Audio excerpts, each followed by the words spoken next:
Vijay Anthony నటించిన Bhadrakali movie ఎలా ఉంది అనేది మనం ఈ వీడియోలో మాట్లాడుకుందాం.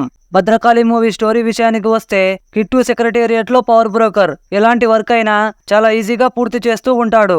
అసలు కిట్టు ఎవరు, పవర్ బ్రోకర్ గా ఎందుకు మారాడు, 6,000 కోట్ల రూపాయల కమిషన్ డబ్బుని ఏం చేశాడు అనేదే Bhadrakali movie story.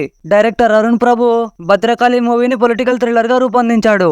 First half start అయిన వెంటనే అనాథగా మారిన కిట్టు పవర్ బ్రోకర్ గా ఎలాంటి పనులు చేయగలడు అనే విషయాన్ని చాలా ఇంట్రెస్టింగ్ గా చూపించాడు డైరెక్టర్. ఇంటర్వెల్ వరకు సినిమా నెక్స్ట్ లెవెల్లో ఉంటుంది, కానీ సెకండ్ హాఫ్ మాత్రం అంత ఇంట్రెస్టింగ్ గా లేదు.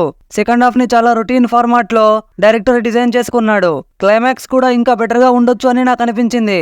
కిట్టు క్యారెక్టర్ లో విజయ్ యాంటోనీ యాక్టింగ్ అదిరిందని చెప్పొచ్చు. సినిమా మొత్తాన్ని విజయ్ యాంటోనీ తన భుజాలపై నడిపించాడు. హీరోయిన్ తృప్తి రవీందర్ కి మంచి క్యారెక్టర్ పడింది. టెక్నికల్ గా సినిమా బాగుంది. Music and BGM top notch గా ఉన్నాయి.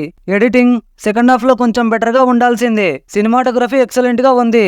డైరెక్టర్ అరుణ్ ప్రభు సెకండ్ హాఫ్ ని ఇంకా బెటర్ గా రాసుకొని ఉంటే భద్రకాళి మూవీ నెక్స్ట్ లెవెల్లో ఉండేది. మా ఈ రివ్యూ మీకు ఎలా అనిపించింది కమెంట్ చేయండి. అలాగే సబ్స్క్రైబ్ చేసుకోండి. పక్కనే ఉన్న గంట సింబల్ ని ఆల్లో పెట్టుకోండి. మా వీడియోలు మిస్ అవ్వకుండా ముందు మీరే చూడొచ్చు. Until then see you, bye by.